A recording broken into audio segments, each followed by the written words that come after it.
Well, here we are at Twickenham Fine Ales, as you can see. They're their new brewery, and we're going to go inside to meet the head brewer. So let's go in. This week, where are we? Well, guess where we are? We're in a brewery, of course, and we're in Twickenham Fine Ales, which have been around since, I guess, 2004. Is kind of the official date. But those of you that know anything about the brewery will know that they've recently moved. They're kind of going into a bit more bottling. So if you're local to sort of Richmond, Twickenham area, you probably know about them.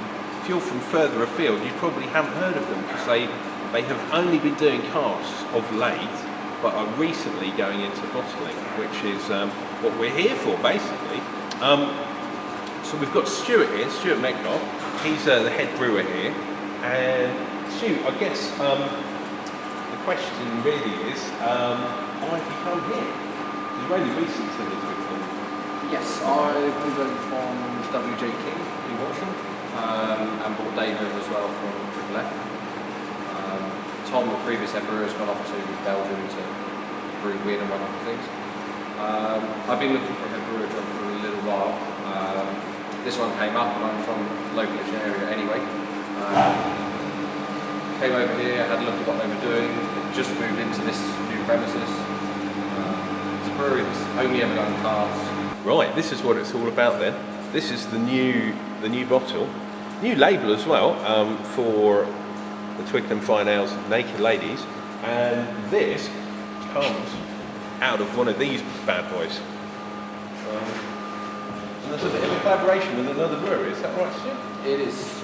We don't have our own bottling line, so we ship ours off to Bath Ales. They go off in these 1,000 litre IVCs. We send 3 of these at a time down to Bath.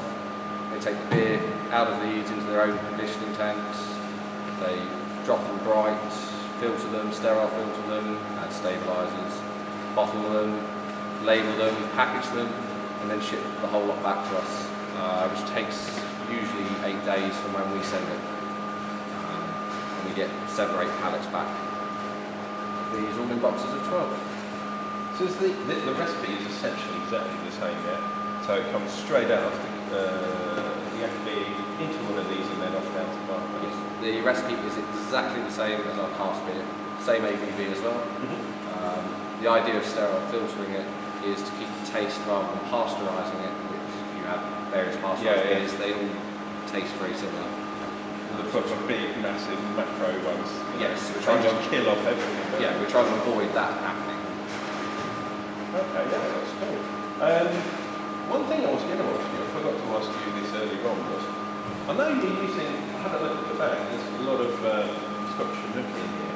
You're using a lot of traditionally American hops? Yes. Is that right to say? Yeah, yes. No, we're using probably 70% of the hops here are US.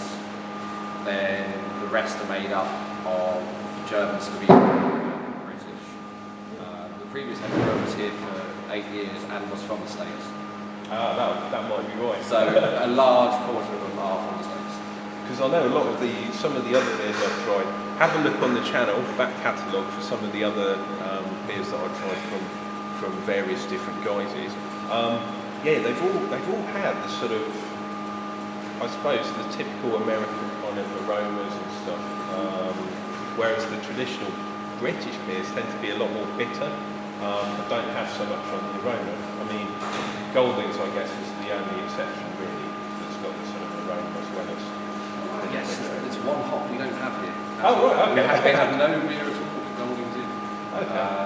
British hops here, we're quite big on Pilgrim, Browning Cross. Yeah, I like Browning Cross, I've used that before. Pioneer, small amount. Okay. That's pretty much it on the British front. Cool. Right, I'll tell you what, shall we have a look around? We'll get Stu to show us around. Okay. I'll go in vessel order just to... Yeah, thanks. We've got a wrist case right at the top. So usually the night before we brew, we put the entire brew up there. so that when we come in the morning, we haven't got to go through the process of getting a ton of malt up there. Load the wrist case, we drop that into the mash tun using hot water from here. Yeah, hot water. We have an hour and 15-minute rest. We bump from the mash tun under that into the copper. Yep. That process takes usually about an hour and 20, hour and 30. Again, depending on which beer it is. The copper's a steam copper, so that it does heat pretty quick. Once we're actually at boil, we tend to, we boil for around an hour and 15 minutes.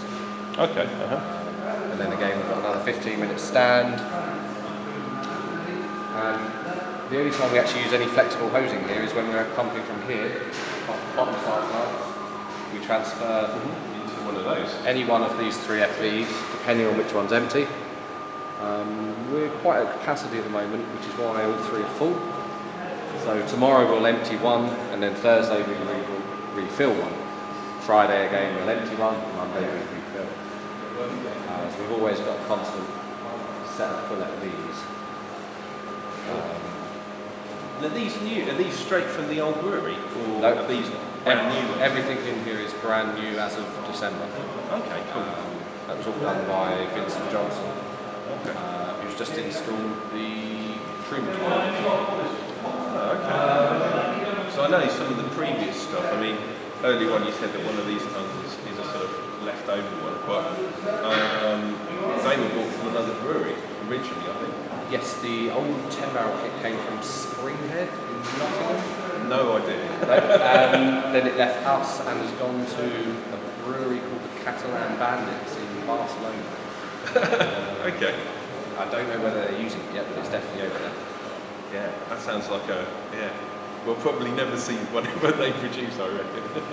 You guys might, but we won't. If we have a look over here, there's one thing, this big pile of wood that I can't quite place. As a home brewer, I don't know if I've got that necessarily. So, we're going to ask Stuart what's going on.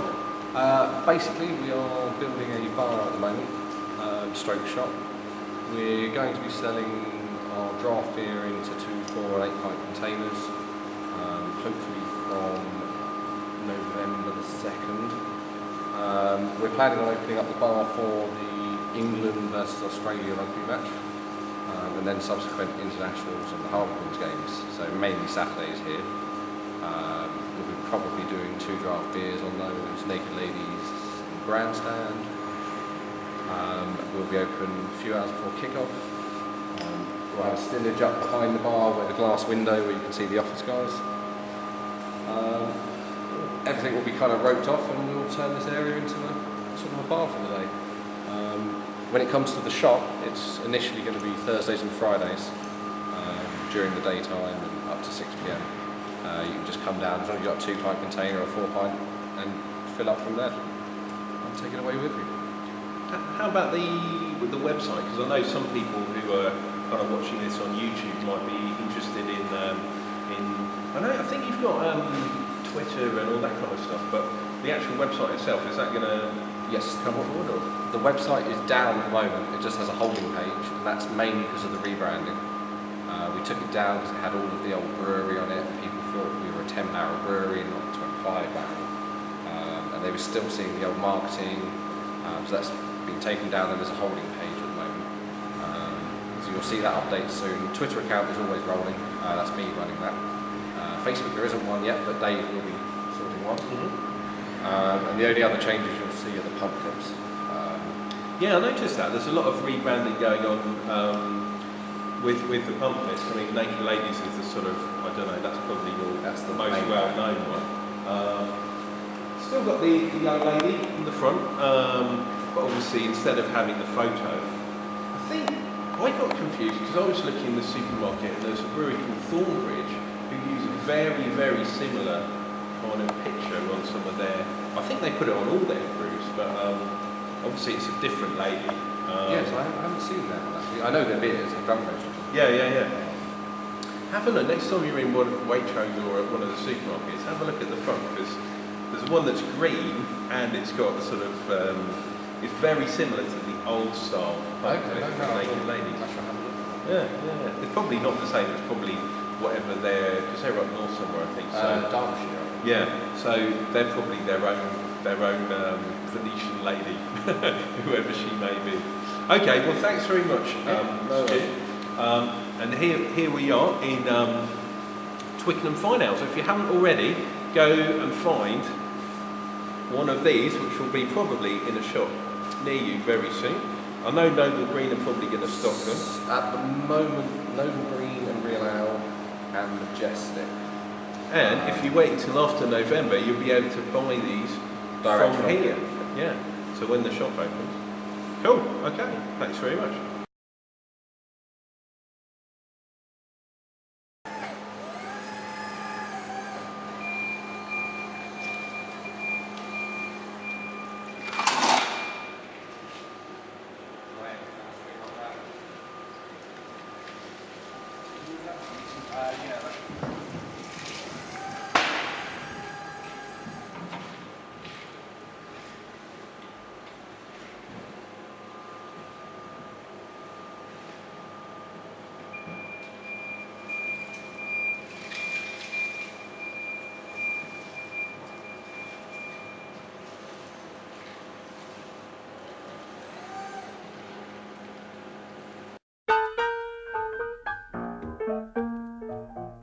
Hurry on down to my house, baby. There ain't nobody home but me. Hurry on down to my house, baby. I'm blue as I can be. I love you and you love me. Hurry through the alley so the neighbors won't see you. Hurry on down to my house, baby. There ain't nobody home but me. Hurry on down to my house, baby. There ain't nobody home but me. Hurry on down.